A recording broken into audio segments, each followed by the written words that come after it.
Hoy vamos a hablar de comercio internacional y sobre todo la empresa privada y la experiencia en otros países del mundo.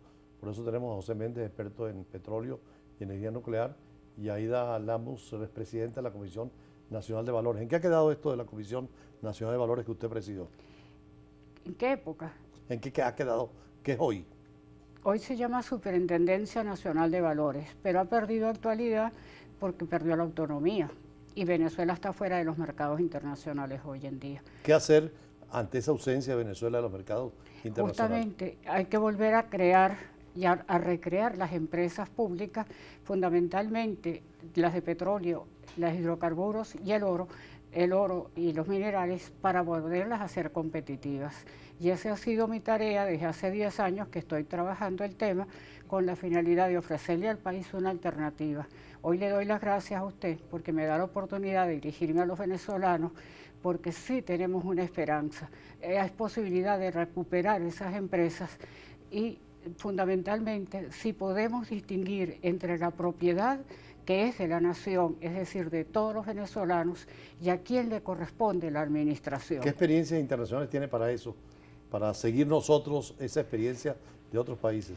Bueno, tuve una fortuna, que a veces es estar en el cargo indicado en el momento indicado.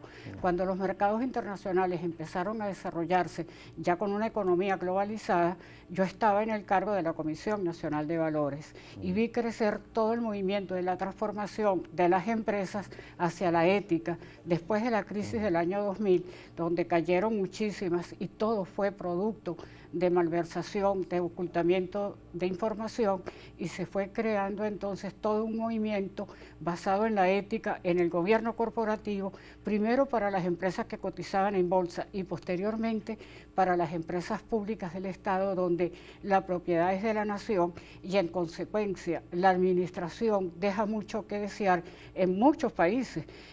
Nos sirvió de modelo para el mundo entero. Fue primero que nada Noruega, porque buscaron un asesor que dijo una cosa muy importante en el año 1967. Los noruegos tienen que diferenciar lo que es la política y la administración pública de lo que es la gestión de las empresas petroleras que estaban haciendo. Ese modelo se fue desarrollando después en el año 2005 y hay hoy día una serie de países que nos pueden servir de modelo para seguir adelante, porque nosotros seguiremos siendo un país petrolero, un país minero, pero lo importante es que hoy en día la ciudadanía, los propietarios, tenemos que ser mucho más proactivos y establecer los mecanismos de control para que se rindan cuentas y haya una información. José Méndez está en el mundo del petróleo. Ese ejemplo de Noruega podríamos copiarlo. ¿Cómo no? Me satisfizo mucho tener con nosotros a la doctora Lamus, que estuvo en el Instituto de Comercio Exterior, en Derecho Comparado, y puede hacer, realmente puede enviar un mensaje tan tremendo a las nuevas generaciones, pero también a la gente que se ha retirado, porque yo he estado siguiendo muy de cerca, porque ya he participado en conferencias de organizaciones de las cuales yo he sido cofundador. Y es una mujer ejemplar, porque son millones de horas hombres que hay en mucha profesional que se ha retirado, muchos están fuera de Venezuela ahorita, y eso va a ser significativo en el mensaje que venimos transmitiendo desde el año 2004, que yo he hablado de las 100 horas, los 100 días y los 100 meses del momento cuando decidamos reconstruir las instituciones. Y desde ese punto de vista, la experiencia en Noruega es extraordinaria. Porque es un país petrolero, ¿no? Siendo un país petrolero. Tú comparas Noruega, por ejemplo, con los elefantes blancos de Nigeria, de Libia, de Venezuela, y te das cuenta que la diferencia está en lo que ella está enfatizando, en quién administra las empresas del Estado, ignorando que no son del gobierno del momento, que no son de los partidos gobernantes, que son y deben ser gerenciadas con optimismo, con eficacia, con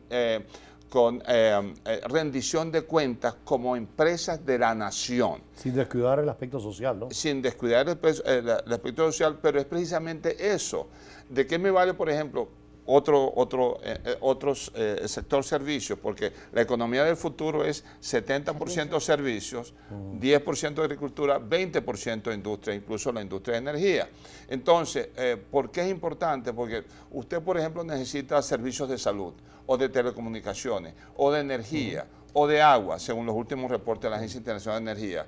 Lo importante es que usted esté enfermo y usted pueda ir a un hospital o usted puede ir a una clínica y se le preste el servicio con eficiencia. ¿Qué es lo que dice ¿De qué me vale a mí Noruega, decir que esta es una empresa estratégica y que la tiene que administrar el gobierno de turno si no se está prestando un servicio de eficiencia, si no se está rindiendo cuenta? Y al final, cuando todo es dicho y hecho, hay manifestaciones ostensibles de un saqueo sin rendición de cuentas. Ahora, para antes de ir al corte, usted participó también en eventos internacionales como la caída del muro de Berlín y la reestructuración de esas economías. Cómo no, participé en la formulación de la política de comercio exterior, porque hubo que acudir a los organismos internacionales y lo primero que se exigió, que creo que va a ser necesario después en el cercano futuro, diversificar. Y nos exigían diversificar y Venezuela era un monoproductor de petróleo. Claro. En consecuencia, el comercio exterior adquirió mucha importancia y me tuve que formular las políticas y después entrar en una serie de negociaciones con países tanto de Europa como de América para Venezuela convertirla en un país exportador, diversificado a lo tradicional. Bueno, vamos a un corte y seguimos conversando hoy con José Méndez, quien es experto en energía nuclear y petróleo, y Aida Lamus, quien fue presidenta de la Comisión Nacional de Valores. Ya regresamos.